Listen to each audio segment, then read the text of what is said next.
Tonight on Connecticut's news station, a weather watch alert. All of Connecticut under a flood watch, more heavy rain and potential flooding tomorrow. I'll have the timeline and totals ahead. Plus, flash floods hitting quickly, already cutting up homes and destroying roads in the Litchfield Hills. And police identifying the man who was stabbed to death last night in Meriden, what we are learning about the suspect. And in your Health Watch, tick diseases are out for the summer, so how can you keep your family safe, especially from the new threats health officials are warning us about? Fox 61, Connecticut's news station, begins with a weather watch alert. We begin with a weather watch alert. Good evening and thanks for joining us. I'm Carmen Chow. A flood watch has been issued for the entire state through Tuesday morning, and some parts of the state are already being hit hard. Litchfield County drenched with flooding rains this afternoon, as much as 5 inches of rain falling in just 3 hours, too much at once. Norfolk has been hit the hardest. John Barbagallo, the public information officer, says the town has declared a local emergency for the night. Got a lot of roads closed, a lot of culverts washed out, water over the roadways. We're trying to survey all our residents to see who's in need of anything, but there are quite a few houses here in South Norfolk that are isolated right now. Route 272 is closed in South Norfolk from Brewy Road to Route 263 in Goshen, and numerous side roads are closed in town as well. Now let's toss it over to meteorologist Ryan Breton. Ryan, there is more rain on the way and flooding may happen again tomorrow, right? Yeah, that's right, Carmen. This has been quite a situation today from northern Litchfield County down into the Hudson Valley. Thunderstorms formed there, but simply didn't move. They just evolved and reformed over the same place. This is a 12-hour radar loop, and you can see that some parts of the state had barely any rain today, but these areas got inches upon inches of rain, and that included northern Litchfield County with more than 6 inches of rain around Norfolk, but in Torrington, not even an inch of rain. That's how localized some of this rain has been. Tonight, there are still downpours in Litchfield County, but there are more downpours to our south and west, and I think that by tomorrow morning, the heavy rain will become more widespread across the state, meaning more of us may have flash flooding issues during tomorrow morning. You can see all the lightning and heavy rain to our south, and that's what's going to be coming north. So a quick look at the timeline shows the rain becomes more widespread as we get towards 6, 7 in the morning. And this may be rainfall that falls at the rate of 1, 2, even 3 inches in just a couple of hours. That's too much at once, which is why we are concerned about some areas of flash flooding, particularly tomorrow morning. I think in the afternoon, this will taper down to just a few scattered showers and storms, so the wettest part of the day will be in the morning. That flood watch remains in effect through Tuesday, but we think the worst is probably tomorrow morning, tapering down a little bit in the afternoon, and you've just got to be careful out there because there could be flash flooding. Much more on the timeline, the totals, and when we get a break coming up in just a bit. All right, Ryan, thank you. If you feel like it just flooded, you're not wrong. Almost 1 week after 4th of July, floodwaters left some Rocky Hill residents without a place to stay.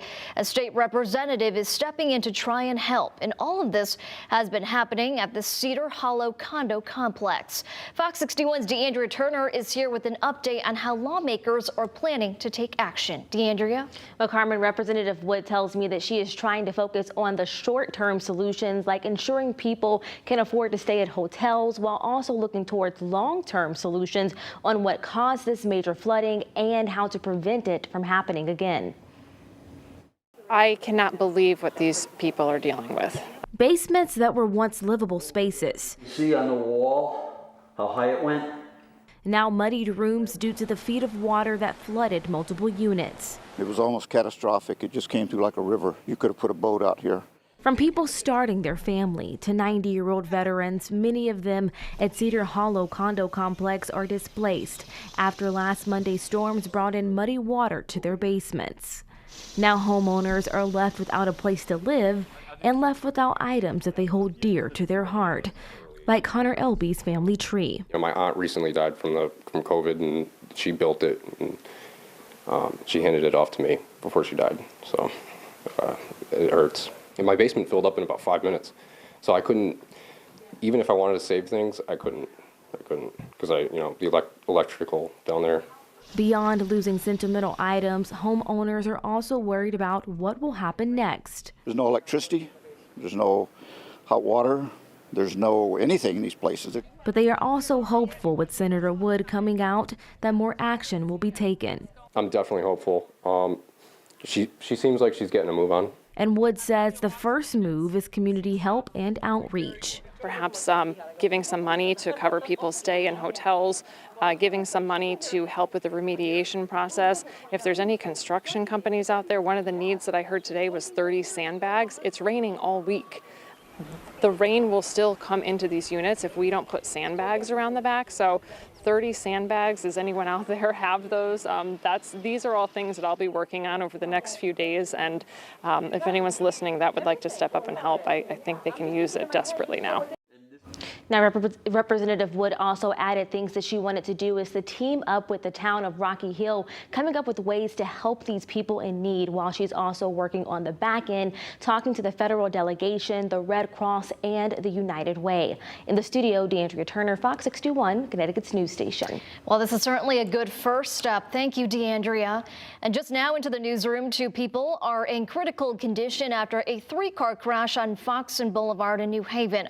Police say the car traveling east veered into the wrong lane, crashing into the 2 other cars around 1 this afternoon. While one driver is okay, the other 2 have serious injuries. Police are looking into what caused the crash. New at 10, Meriden police have released new details in the stabbing that left a 44-year-old man dead last night. A news conference was held this afternoon where the victim and suspect were identified. The initial response units arrived. A male was discovered with suspected stab wounds to the neck and chest. Shortly before 6:30 p.m. on Saturday, Meriden police found a man in the roadway in the 800 block of Hanover Road. While being rushed to the hospital, 44-year-old Justin Sloan Sr. was pronounced dead. During the search for a suspect, an alert was sent out to residents in the area as a precaution. To the residents in the area, who, once receiving our alert advising of the incident, cooperated with us and remained within their homes. The suspect, 19-year-old Josue Ortega Torres, was eventually taken into custody after a several-hour standoff at his home on Melville Avenue. It is believed he has no criminal history. Police were also not able to say what the relationship was between Ortega Torres and Sloan Sr. that led to the stabbing. The men and women in the Meriden Police Department showed last night just the great work that they do every day in making sure that the individuals that are committing these crimes and acts of violence in our city are brought to justice. Ortega Torres was charged with murder and is being held on a $5 million bond. A 32-year-old man is expected to survive after being shot this morning in New London. Officers say it happened around 3:30 a.m. in the area of Golden and Union Streets. By the time police got to the scene, a pickup truck led them on a chase all the way to Waterford. The truck ended up failing, letting police catch up to 2 men they then arrested, but neither has been charged in connection to the shooting. And just earlier this evening, police here in Hartford responded to a shooting on Albany Avenue.